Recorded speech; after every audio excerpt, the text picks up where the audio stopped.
Hi, I'm Michaela. If you're like me, you've been taught to call 911 if there's an emergency.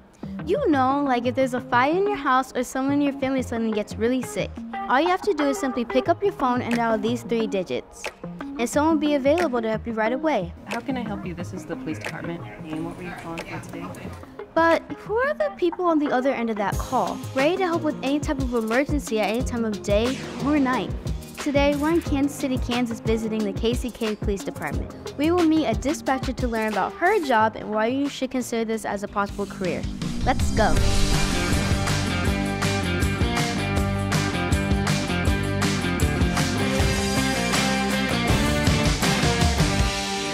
I'd like you to meet Jazz, a dispatcher with the KCK Police Department. Can you start by telling us what happens when someone calls 911? 10-4. When a 911 call comes in, a call taker quickly answers the phone and determines the location of the emergency. It's important for us to know their address right away so that if we get disconnected, we can still send help. If the person is reporting a fire or medical emergency, we then transfer the call to the fire department's dispatchers. If it is a police matter, a call for services made on the computer, then police dispatchers will send officers to the scene. In some extreme situations, police, fire, and paramedics are all sent to the scene, and the dispatchers work together to coordinate a joint response. So let me get this straight. There are 2 types of emergency dispatchers, police and fire dispatchers? 10-4. The fire department has their own dispatchers. They handle medical and fire calls and dispatch the fire department and 1049s, ambulances, to help. It might be different where you live, but here, when you apply to become a dispatcher, you can choose whether to apply to the police or fire departments. Why do you keep saying numbers like 10-4 or 1049? My bad. I'm used to using codes on the radio. That's how we quickly communicate with the officers. 10-4 means affirmative or yes, and 1049 means ambulance. It's like a secret first responder language. Does that make sense? 10-4. So then what happens? Then dispatchers send officers to calls based on priority.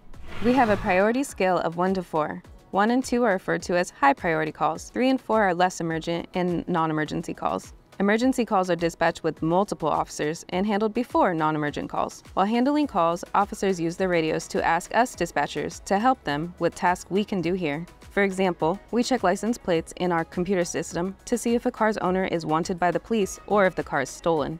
We work as a team with the police officers by doing what we can to collect information and assist them. That way we can best protect and serve the public while staying safe. Has anyone ever called you for something silly, like to get a cat out of a tree? That's the classic example. Have you ever seen a dead cat in a tree? We just tell people it's gonna come down on its own. While some calls end up not being emergencies, many calls are for serious things, like shoplifting, missing people, car accidents, or even really scary situations like when someone gets shot. That's a lot going on at once. So what runs through your mind when you get a call about something serious? Yes, sometimes there is a lot going on both the phone and the radio. It's our job to stay calm, keep the person on the phone calm and safe, and then try to gather as much information as possible to help the officers. How many calls do you get each day? Our center receives about 1,200 calls every day. That's about 400,000 a year. Oh, wow. That's a lot of calls. Some calls aren't really emergencies, but require police attention, while we help with all types of situations, big and small. It's important that people don't call 911 unless it's a real emergency. Doing so ties up dispatchers and can create a problem if someone isn't available to help when a real emergency happens. All police departments have other phone numbers for problems that aren't emergencies. So would you like to see what it's like to be a police dispatcher? My supervisor Manuel said he would help us do a pretend 911 call, but don't worry. I'll help you know exactly what to do. Okay, I have to admit, I'm a bit nervous. There are so many screens and buttons and lights everywhere. It's kind of intimidating. Don't worry, it's 100% make-believe. I'll be with you the whole time, and if you were really in training, you would get lots of time and instruction to know exactly what to do before you answered any real calls. So are you ready to try answering a pretend call for yourself? 10-4. But first, I do have one question. Go for it. Do police officers really like donuts? Because I'm kind of hungry and a donut sounds really good right now. Of course, police officers love donuts and dispatchers. Who doesn't love donuts? I'll make you a deal. I'll show you exactly how to answer a 911 call, and afterwards, if you pay close attention and do exactly what I say, I'll make sure you get all the donuts you want. You got yourself a deal. Jazz took me to her workstation, and I got to answer the pretend 911 calls. 911, where's your emergency? Hi, you said 7th and State? 7th and State? Yep. What's going on there? What's going on there? There are like two males fighting at the bus stop. Does he see any weapons? Do you see any weapons? Yeah, I believe one of them possibly has a knife. We'll have officers check it out as soon as we can. Alrighty, thank you. Okay, so now I'm gonna fake dispatch the officers to the fake call we just took, okay? And it would sound like this. 110-120 for an armed disturbance, 7th and State, 7th Street and State Avenue. Two males fighting at the bus stop. Actually, they're in the street now. A white male, green shirt, Hispanic male, blue shirt. One possibly has a knife. Caller doesn't know them. They want to be anonymous. I'll show you around at 1426. 331 copies from South Patrol.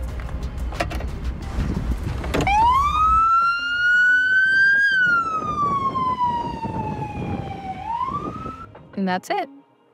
Once they get there, they'll tell us that they got there, if they're really going. And then I would put them on scene.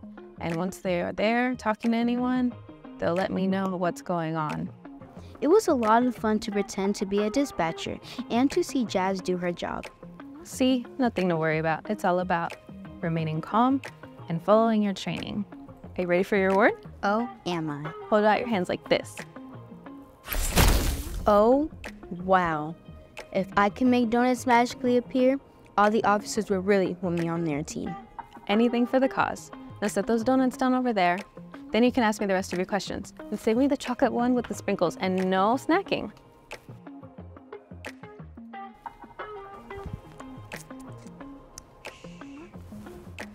So Jazz, why did you decide to become a dispatcher in the first place? Well, I've been interested in criminal justice since I was a kid. At first, I thought I wanted to become a police officer. I even went to the police academy, but afterward, I decided I liked working in dispatch best. Because people work in dispatch 24/7, many dispatchers work long and late hours. I've worked my way up in seniority, so I have normal daytime hours, which means I can be home at night with my son and get normal sleep. But I worked night shift for several years, and I enjoyed it too. So Jazz, what do you like most about what you do?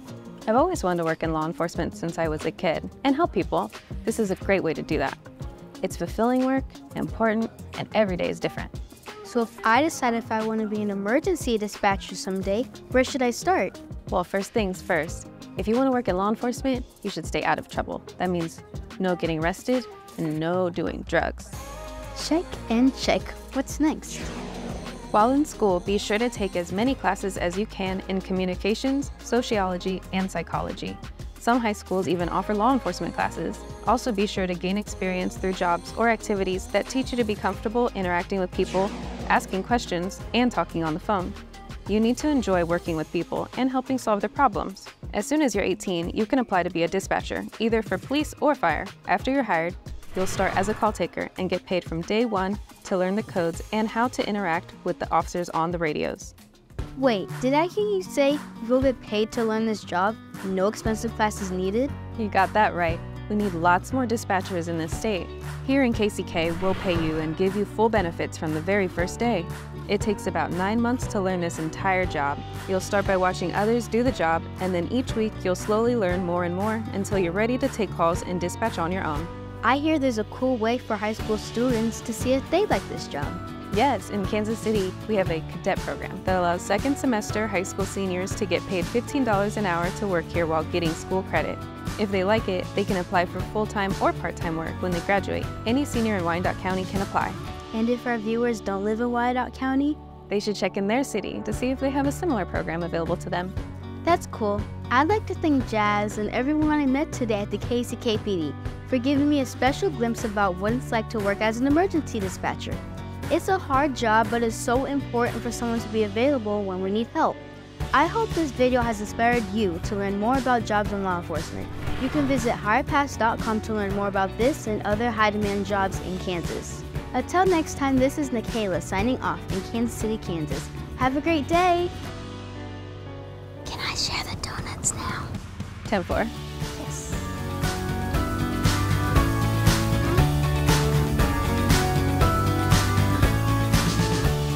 See, nothing to worry about. It's all about being well trained and staying calm under pressure. Are you ready for your reward? Oh, am I?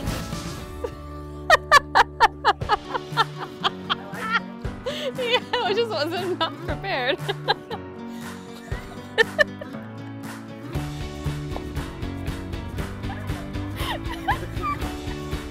just a random wave.